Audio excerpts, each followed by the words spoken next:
Hello guys and welcome. This is our first full content-based class session in AP US History. I'm Mr. Cavazos.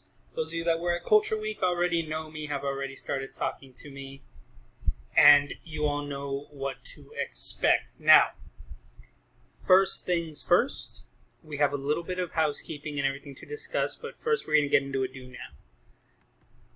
So, on the class in the live session, I gave you time to do this. In these recorded videos, I'm going to pause on them for a few seconds, explain them, and then I'm going to move right on. So make sure you've replied to the attendance thread on Zoom, the one with the Zoom link on Teams. Make sure you've done that. And then we're setting up our in-class notebook. So on the second page, I want you to write period 1, 1491 through 1607. All right, and then on the next page, your choice, which means it can be the back of that page you're on, the next page, up to you, however you want to organize it, is where you're going to set up your notes. And now for note setups. The ideal notes page, the way I would think it best for you to look, would be objective on the top, key terms on the side, and notes in the middle. The reason I say ideal is because it is really, at the end of the day, how you take notes is how you take notes. The one thing you need to have on it is the objective, and you can put it wherever you want. It's got to be there. And key terms are something you need to keep track of. But organize it, set it up how you want to set it up. I do not take grades for class notes. It's just something I expect that you are doing. And if you're not doing it, it will come back and it will hurt, I promise. So I'm going to pause it here for about 5 seconds so you can get this done.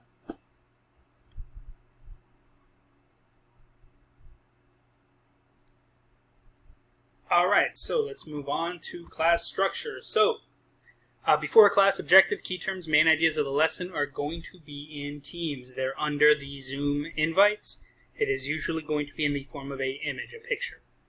You should set up your page for notes and keep track of what key terms would be. There is always a list of key terms I will provide before each lesson, a list of ones I think you will need. That does not mean you cannot and should not be adding to that list. If you hear a word you're not sure about, write it to the side, write it like as a vocabulary word so we can define it, because there's a lot of different phrasing that we use in AP that is different from, say, 8th grade. So just make sure you're keeping track of terms or words you don't understand. Class participation will be taken through things like the chat box and responding when being called on. I know most of you have microphones. If you do not, you need to tell me it is broken. We have a short list of people that is that. So if I call on you, make sure you come off mute and respond. If I call for answers in the chat box, make sure you fill them out. If you are missing from that chat box, you will not be given credit for participation. While we go through slides, you should be taking notes on your own.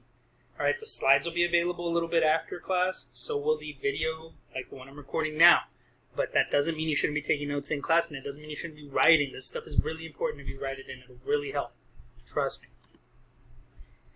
So, assignments in Google Classroom. We've spent plenty of time talking about it. I believe right now there are 79 people in there, so I'm waiting on, I think, 3 of you to get in there. So make sure you're in there. Your assignments are on there, all of them. Homeworks we've talked about. These we will talk about later when it's time for them, but we will have vocabulary on there as well. Exit tickets at the end of every class are in Google Classroom. There's a separate topic for them.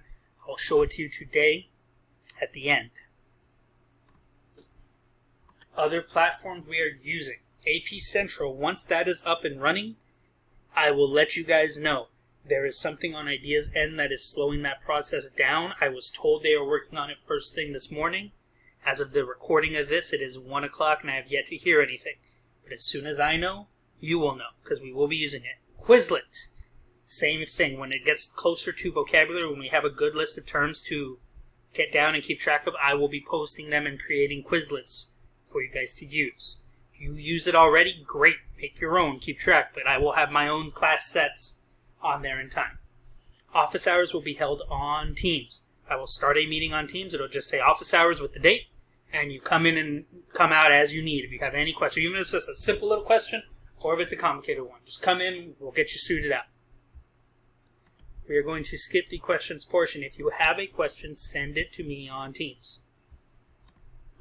And this is what you will see every day in the morning when you come for class, right? It's like what would be on my whiteboard, your objective, your key terms, the big brain question of the lesson, and everything you need. I'll leave this up for a couple of seconds so you can get an eye on it.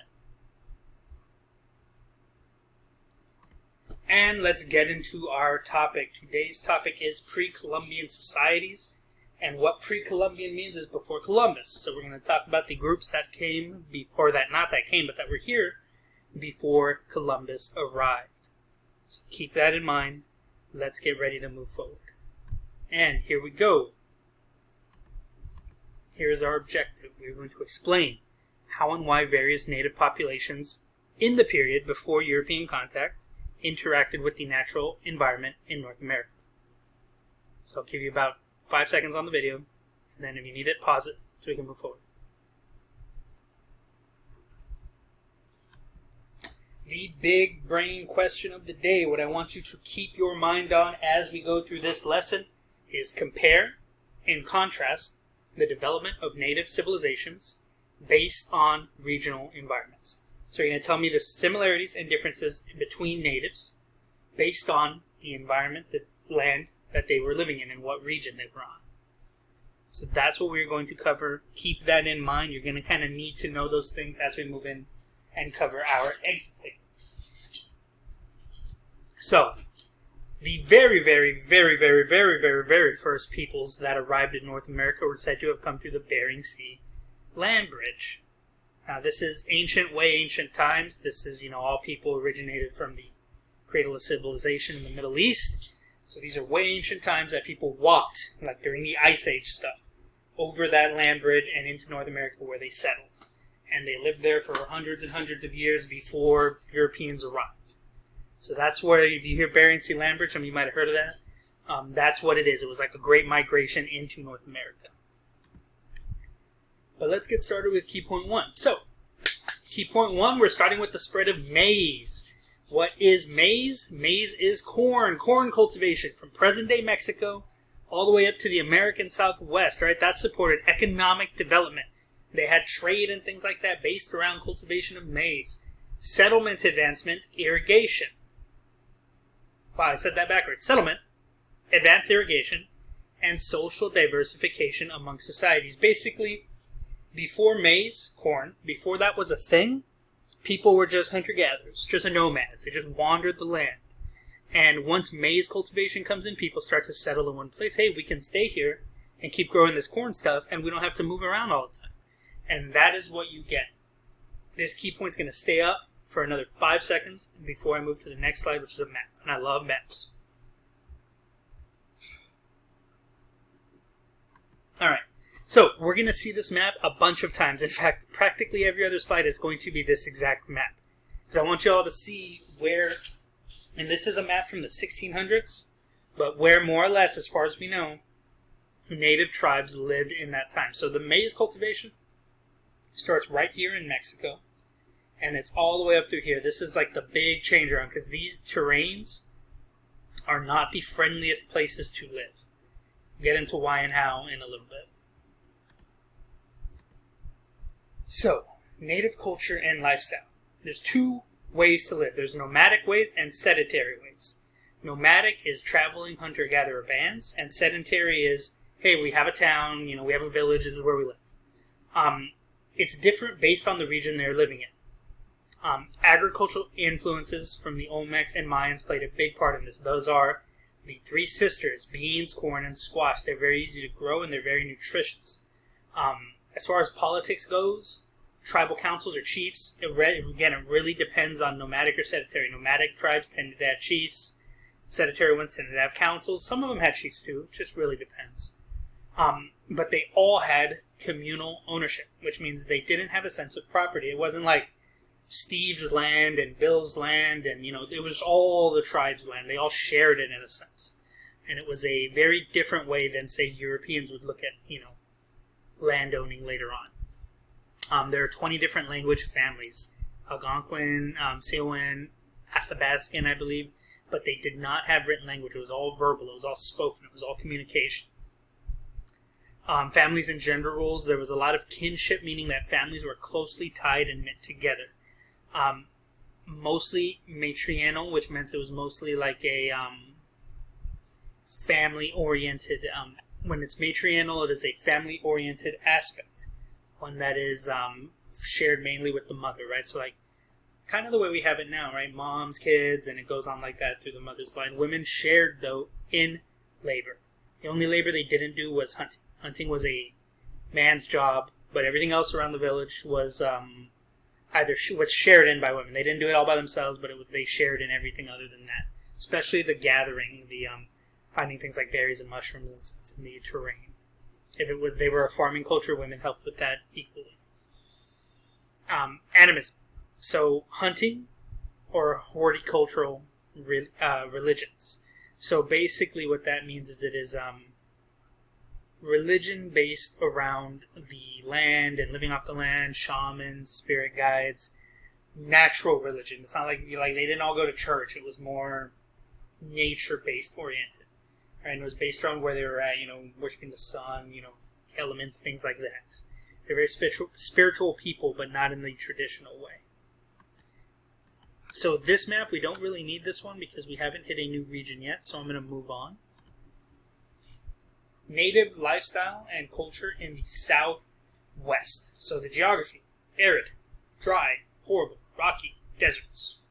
Some of the tribes famous that lived there are the Pueblos, the Hocoman, and the Anasazi. There we go, wow. Their diet consisted of mainly the three sisters: maize, beans, and squash. Culture-wise, they were very big on irrigation systems, cave and adobe cliff dwellings. You can see remnants like this in places like New Mexico, I believe, and Arizona. Living in a desert is not easy, and these people had to live there since it's not easy now, it was definitely not easy then. So rather than be hunter-gatherer tribes, they cultivated the three sisters, right, those three plants from the beginning. And they irrigated and they worked on that. And irrigation is just a way to water the plants when there's no water around. And that's how they were able to live and form these big, complex societies that they lived in now. And that is in this region. So little bits of Texas, like the El Paso area, a lot of New Mexico, hunks of Arizona, and maybe some of southern Colorado is in there as well. You can see right here, Pueblo tribe. Since this is an older map, so a lot of these tribes, they're not there yet, but you'll see more in there. So we'll get into these other regions in a bit. But you see Pueblos right there. They are still around by 1600. This brings us to key point 2. Societies responded to the aridity of the Great Basin and the grasslands of the western Great Plains by developing largely mobile lifestyles. So what does that mean? Well, mobile means hunter-gatherer tribes. In the Great Plains specifically, there's grasslands and prairies. Wide open places, not a lot of trees. Tribes like the Sioux, the Cheyenne, and the Apache lived there. Their diet consisted primarily of buffalo, and like every part of the buffalo, like you hear about, they would use for different reasons. Their culture was nomadic. They lived in teepees. When you see a teepee, it's really these main tribes and the tribes that lived in this main region. Right? You're not going to see a teepee in the southwest. You're not going to see one in the north. You're going to only see them really in this Great Plains areas. And that is right here, this kind of weird, almost yellowish green color. All these tribes are here. You see the Sioux, the Cheyenne right here. These are where those tribes and those teepees really come from. It dips all the way down into central Texas, probably just a little above us here in San Antonio, and all the way up into Canada, areas of Canada. And this is natural buffalo range, and they just went around following these herds. Native lifestyle and culture in the Great Basin. It was arid. It was It was not very comfortable, let's say. I don't want to say it was horrible. But the tribes were the Paiute and the Shoshone and the Ute tribe. My pronunciation of tribe names is bad. They're primarily vegetal, growing seeds, nuts, and berries. It had some small game animals, but their diet was mostly vegetables, things they could grow because of how rough it was. Their culture was semi-sedentary. Wickiup is kind of what they used to live in. That's what they lived by. Sorry, guys, my audio is cutting out.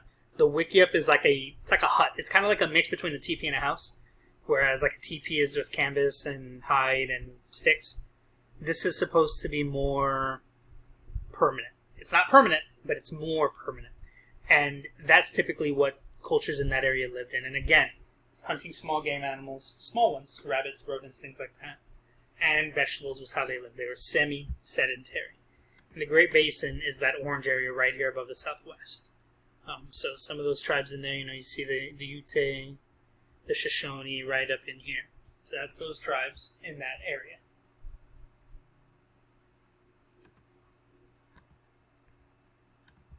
Alright guys, so in the northeast, the Mississippi River Valley, and along the Atlantic seaboard, some societies developed mixed agricultural and hunter-gatherer economies that favored the development of permanent villages.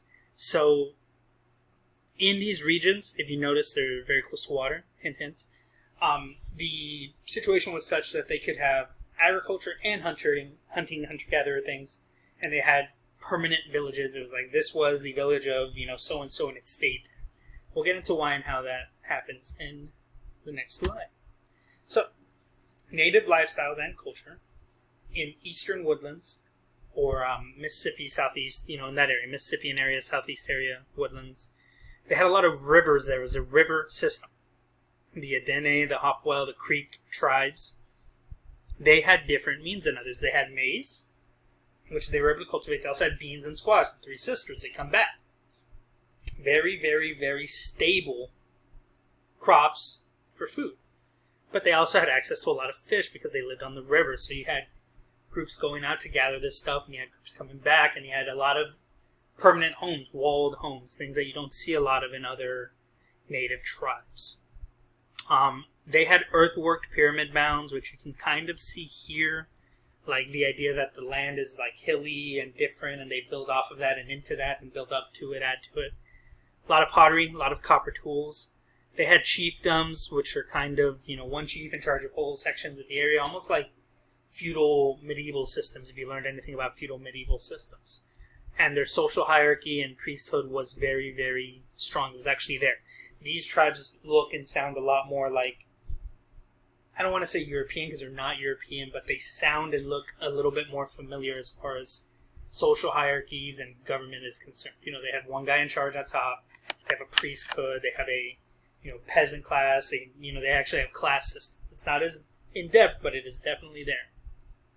All right, and these are tribes right here, southeast, these woodlands, these areas. Both of these areas kind of mix together, specifically around the Mississippi. So it's like right in here, and you see some of those tribes right there, living out, going about their day.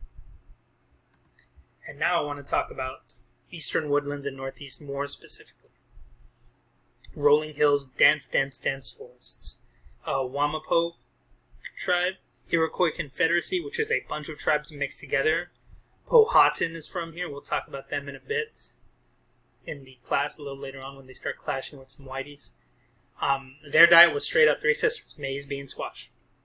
They had hunter-gatherers, warriors, matriarchal or matrianal, which meant the women and the mothers had a lot of power there.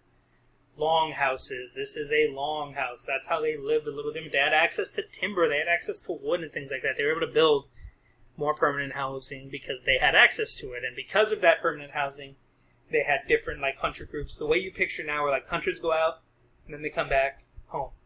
Hunters go out, but then they have a home to come back to. It's not like those Great Plains tribes where hunters travel around, stop for a little bit, go out, then come back, and then go and travel again. They had a home to come back to and rest, which is different. That's what makes these areas different from the others.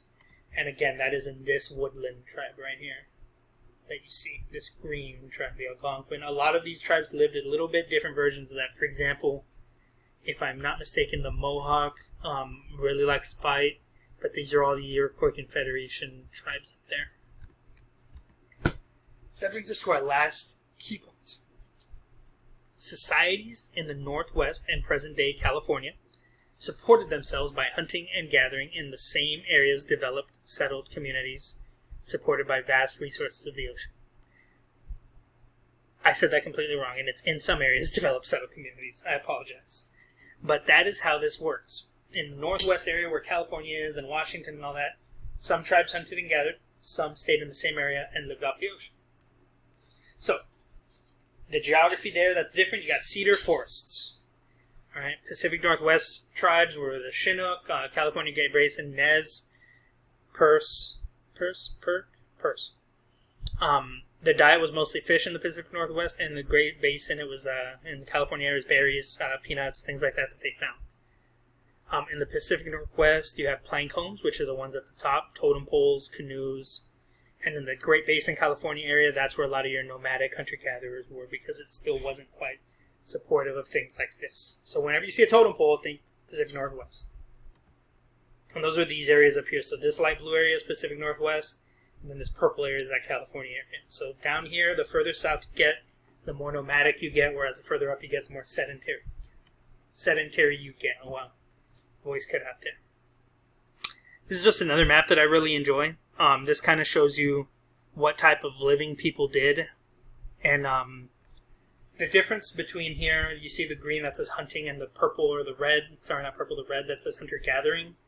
Hunting-gathering means that they also didn't farm themselves. They went and found naturally occurring vegetables and other products, not products, but other foods. Whereas hunting, when it's just green, that meant that they farmed stuff at home and they went out and hunted for meat. So it was like the two and the other. You farmed at home, but then, the men went out and hunted for meat, and then they came back and brought it. Whereas hunter-gatherers, they're traveling around, they're finding whatever not meat they find in the ground, and then the men go out and hunt and bring food back. The blue is all fishing. It's like almost exclusively fishing, actually.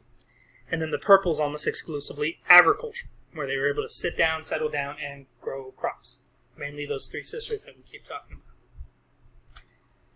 So, our last slide of the day. The last one we're going to cover is a lot of information. Do not panic. Do not write down everything you see. If I haven't mentioned that, do not be writing everything down word per word. I've said it in class a bunch. Even though we've only had one class, I said it a bunch. But don't write it word per word. Alright, so this next slide is specifically talking about the state of Texas. Now, why am I going to tell you specifically about a bunch of tribes in the state of Texas? Because AP graders love when you bring in specific stuff about your region into your responses. So when we're talking about native tribes early on, if you get a question like that, and it's an open-ended one, I want you to be able to have information on these tribes. I want you to be able to pull back to these tribes and say, oh, the Wichitas lived in Texas, or the Tonquas lived in the region I live in, and here's how they lived. Be able to do that. Because it's really important that you have information from the areas around where you're from in that response. It'll make the AP grader think, man, this person really knows their stuff. Even if you don't really know your stuff, it'll sound like you really know your stuff. And you guys are going to really know your stuff by the end, so this isn't even an issue. So we're going to talk a little bit about some of these tribes.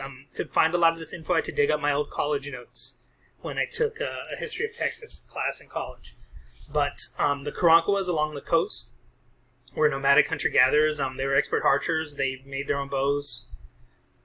They had two chiefs lead, one for war, one for day-to-day. It's kind of like Rome. Ancient Rome had two leaders, two consuls. Karankawas were very well known for being pretty intense and fierce people. They would, if I'm not mistaken, and I forget his name, but there's a Spanish explorer who shipwrecked along here, and he met the Karankawas, and some of his stories are a little crazy. We'll talk about him a little bit next week, or not next week, tomorrow, hopefully. But those are the Karankawas. Then you got the Kiowatkins, which that one I've never been able to say, who were nomadic hunter-gatherers. And they were along the Rio Grande, and they tended to live more sedentary lifestyles when you got down there. But up further north, they were very hunter-gathering. Texas is not an easy place to live in. And during extreme times, especially further north, away from the river and away from the water, they would do things like eat worms, ants, undigested seeds that they pulled out of dung from deer, just poop, like deer poo. They would pick through it and find seeds and eat that. These guys were hardcore, and a lot of the tribes in Texas were like that because Texas, the weather in Texas is crazy now, and it's 2020. Can you imagine how it was in 1400 and 1490? So it's intense, and these tribes are intense ones. In Central and Western, you've got the Tonquas. They like to fight a lot. I believe they will be like the big fighting tribe up until Comanches show up and kind of bully everybody out of Texas. But that's way later. That's like 1700s later. Which bring in the Comanches, right? Which come in there. They're late players to the game, but they hunt a lot of bison in the Great Plains. And as Europeans move into the Great Plains, they will move further south into Texas. Kiowas, which are up in the Panhandle area, are nomadic hunter-gatherers that are almost similar to the Comanche because they were basically doing that Great Plains stuff already because that's where they live. And you have the Caddos. These are the only ones that I want to elaborate on. nomadic hunter-gatherers, again, because Texas is not an easy place to live in. People believed in decorating their body. They split their culture based on gender. They were very, specific on like women roles and men roles. So that's it for the main indigenous tribes in Texas. Tomorrow we're going to start talking about European exploration. We're going to talk about the 3 Gs. If you know the 3 Gs, great. If you don't, we're going to talk about it. Make sure you know it. And now let's move on to the exit ticket. So I didn't say it at the top because I'm saying it now. In our class, exit tickets are going to look a lot like SEQs. Alright, as of right now, this is what they're going to look like. They're going to look like SAQs. Did I say SEQs? SAQs, which means it's going to be one big question disguised as, or it's 3 questions disguised as one big question. So what you have here is identify at least 2 different geographic regions in North America before European contact. Great Basin and different ones like that. I don't want to give them all away. Then explain how indigenous societies lived in those regions. So if you list 2 regions, don't go explain how other societies lived. Explain those. Why did those societies live that way? And by the way, if you're going to pick a society, name it. So say tribes like blah blah live like blah blah. Why did they live like that? Why do you think they lived like that? And why did they live like that? You should be able to answer that. And then how do you think Europeans will impact their way of life? These need to be written in complete sentences. Now, if you were at the live session, you know that I went right into Google Classroom and you had time to answer this before you left. If you're not at the live session, if you're watching this and it's late, if it's more than a day late, you need to contact me to figure out how to get this answered and done. If you don't contact me, you will not get credit for this exit ticket. I get it, sometimes we have to miss class, but you still have to do this. Right? These are on Google Classroom, but they get changed daily. So after a certain time, that assignment closes, you can't do it anymore. So you need to contact me so I can let you know where to fill this out. Don't just message me the answer on Teams because you're going to confuse me. So message me first, hey, Cavazos, I was out. I missed Monday's class, or I missed this class. Here's my exit. What do I do with my exit ticket? How do I do it? And I'll tell you where to send it to me. Maybe I'll tell you, hey, go back to Google Classroom and do it. I won't count it late, something like that. So I'll leave this up for a few seconds, and with that, I will be going. If you need anything, message me on Teams, send me an email. You know where to find me. Other than that, guys, you are good to go. Make sure you get this done. Make sure you contact me so you can have it. If you are using this just to get extra information and listen to the lesson, awesome, good on you. Let me know if you want shorter, more bite-sized versions of this for people that were in the live session. Like concept breakdowns. Maybe I just spent 3 minutes, I break down the map, and I put that in. So if you think that might help you, let me know, and we'll talk more about stuff like that in a bit. Thank you, guys. Have a good day. I'll see you in class.